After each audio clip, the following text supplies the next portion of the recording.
Hello my friends, again from Bali, Indonesia. Welcome to another video. As always, there is some guy beyond the jungle with a chainsaw, very noisy chainsaw, cutting whatever he's cutting. Always like this.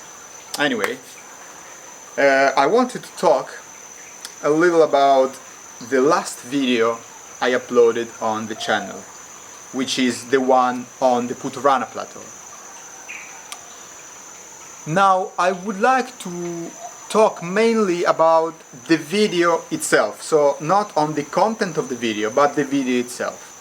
But to give a little bit of context, if you remember a few videos ago, a few videos back, I had some videos from this beautiful site on the island of Java, always here in Indonesia, on a mountain called Gunung Padang, Mountain of Enlightenment.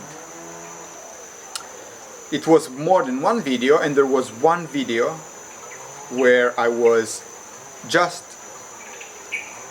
walking there around and talking for about 20 minutes or so. Very annoying. Just like to share some thoughts and stories. And yeah, according to some stories, this site, thousands and thousands of years ago, yes, someone said 25,000 years, used to be a massive, huge, giant step pyramid built all around this mountain. And when you go there nowadays, you see these stones, rocks of a volcanic origin, huge, long, that supposedly were sort of the bricks that made this huge construction, this huge building, this huge step pyramid. And in that video I was sharing some ideas and thoughts about some similarities that I have found existing between that place, Gunung Padang, and the Puturana Plateau in Russia. This massive plateau located in very north of, let's say, the central part of Siberia, sort of. It's a place where I ended up when doing some research on some shamanic traditions and practices, and that's how I got there. And I found myself immersed in not only a remote and wild place of the world with no inhabitants, with the wildest nature, clean, pure, and also immersed in the stories and legends and tales and culture of the different groups of peoples and tribes who throughout the centuries and millennia used to either live there, either go by. But one of these tribes, let's say, yeah, which is the oldest tribe of the place, is the tribe that was the local tribe, the group of the Nganasans. The Nganasan people who still exist nowadays. Unfortunately, it's between 500 and 700 of them left nowadays, and only about 100 probably of them, maybe even less than that, can still speak the local language. Now the shaman was telling me that there is one, possibly, yeah, scholar who spent his entire life studying the language of this group and this minority of the Nganasans. And even though he can speak the language fluently, and that's already, that's already something, even after decades and decades of studying, of researching and speaking the language, he still doesn't understand why in certain situations to express a certain concept, a certain word or phrase is used, and in a different context, in a different situation, for the same thing, a different word or a different phrase is used. So it's a culture that has been there for thousands of years, about 7,000 years, that of course has developed an enormous cultural diversity and just something incredible. And so I found myself, from just going there to see this shaman, immersed in this world, and it was wow, it was crazy, it's so beautiful, so inspiring. It was all something that I would love to talk about, maybe not in this video but in another video, because I wanted to primarily talk about the video that I shot. And so that content was shot in the year 2019, in the summer of 2019. So literally 2 years ago. I was there for about 4 months, and everything that you see is shot on my old phone. It was a Samsung. I don't remember what kind of Samsung. And if you see the frame of the video, right, you see that some parts of the video, sometimes the frame is full, sometimes it's like 2/3. I'm sorry, but I don't know the specific language for it, the terminology. And sometimes it's very thin in the middle. And this is because when I was there for about 4 months, I was shooting on my phone, sometimes horizontally, sometimes vertically, but I think primarily I was shooting vertically because my idea was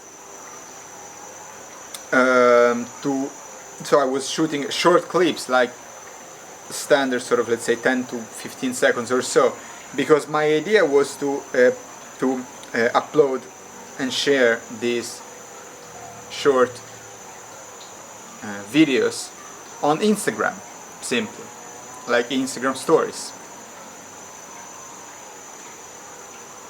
I didn't think at all about shooting properly, horizontally, to then make one big editing, one big video for a YouTube channel, then to share with everyone. That was not the original idea, so I'm sorry for that. But if you watch the video, the quality of the camera was not bad, I think, at all. So you can see, you understand what I wanted to show. You can see the beauty of the place. Stunning place. Wow, beautiful. Mind-blowing beauty, mind-blowing. But then, you could say, yeah, okay, I can understand what you wanted to show, but the video itself sucks. Yes, yes, you are absolutely right. But then you could say, but not the video, the entire video, also each single part that composes the video also sucks. Yes, yes, it does. But then you could say, but you could have saved sort of the lack of skill, of filmmaking skill, by making a beautiful editing with some nice music in the background. And yes, you would be absolutely correct. But I tell you something funny that happened a few days ago. I was with a friend of mine and we had to shoot a video and we are looking for a background. And then my friend, yeah, he's with the camera, and he points at this background, and he's like, what do you think? And I go look in the screen, and I'm like, that's it! That's it, we found it! Beautiful! And my friend is like, don't you see that this background is disgusting? I'm like, what? Really? Is it? To me it looks awesome. So this just to say that I really don't have the artistic eye. I don't have the aesthetic eye. If you ask me now to draw something, I kid you not, I would probably draw the same exact way as I would have done in the first year of primary school. I'm not kidding. And it is true that I've never studied then in my life, yeah, how to draw and the techniques and the perspectives and so on, so on, so on. And this is something that you can do, for sure. Technically, yeah. But there is a limit, yeah. I don't have that spark of aesthetic talent, of the artistic talent for those things in particular, yeah. In other things, in other fields, yes, not in this. And so, why I share this? Well, because I don't care. I don't care in the sense that I honestly, if you want an honest answer from me, I don't do it on purpose. So it's not that I on purpose make videos that look bad. Of course not. Of course not. I try every time to make a composition, to choose an angle, a line that I think it's gonna look cool, and to make then the video in a way that I think it's gonna look cool, and it always ends up looking like crap, but I don't do it on purpose. Sometimes one shot out of whatever looks nice, but very often it's not my skill. Very often it's just the place. So beautiful that it's hard to make it wrong. And then sometimes it's just luck.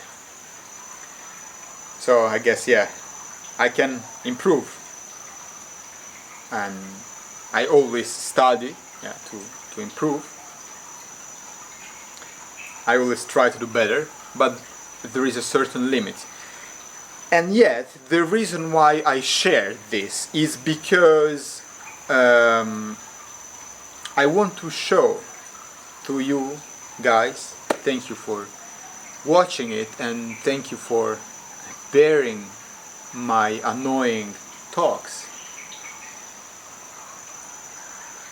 I want to show some of the beautiful places in the world that are still unknown, undiscovered, unexplored.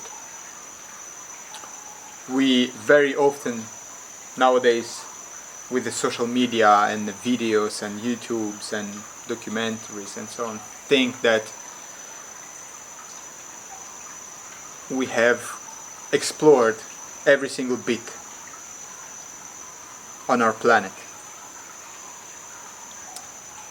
And yet, there are places that are still completely wild and unexplored. And this is something that I find very inspiring. Very inspiring.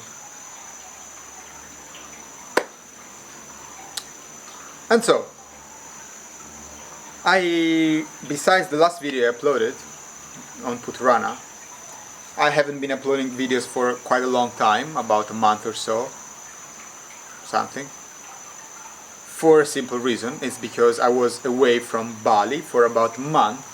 I was traveling in another island of Indonesia, and I didn't bother taking a computer with me. I had my camera though, and I was shooting videos, but some of the videos that I was shooting on that island, I was shooting for myself to make then some nice, video for YouTube, whatever. And some videos I was shooting because I was helping for a project. This project, this platform. And when I came back and I uploaded all of these videos to give them, they wrote me back and told me like, why when you uploaded the videos, did you change the quality, like, did you lower the quality of the videos? Did you make it like 360p? I'm like, no, I uploaded them as they were. I didn't change any settings, I didn't lower any quality. And they're like, well, why are they all in 360p?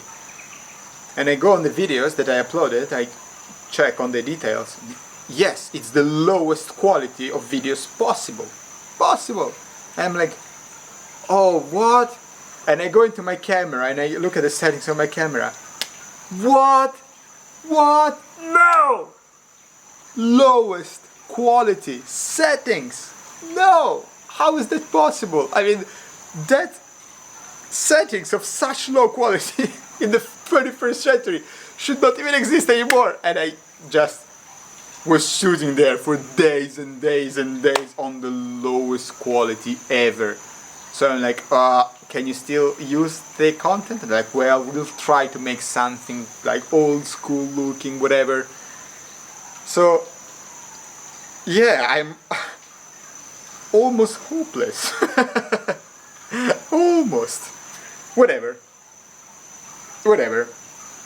Still, I like to do it. Because I like to share some of these adventures that are very often unusual. And for years and years now I have been traveling around the world researching, as for example in the Puturana, shaman, but all those kind of people in different areas of the world, and I ended up exploring places of the world that are incredible because they're not known, with cultures and peoples that are not yet known. So you have to forgive me for not being such a good filmmaker like others are. Also on a platform like YouTube, there are people that are insanely good. I know even some of them personally.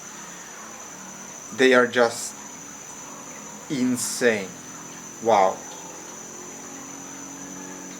But through these videos, through sharing some of these thoughts and ideas on this channel, I hope to gather a community of people who are interested in the subject of exploration and in the subject of anthropology, ethnography, and everything that is attributed, let's say, I don't like to use this word, but to spirituality, let's say, and spiritual practices, so that in a hopefully near future we'll be able together to create some wonderful content. So if you like the idea, you know what to do, and I'll see you in the next annoying video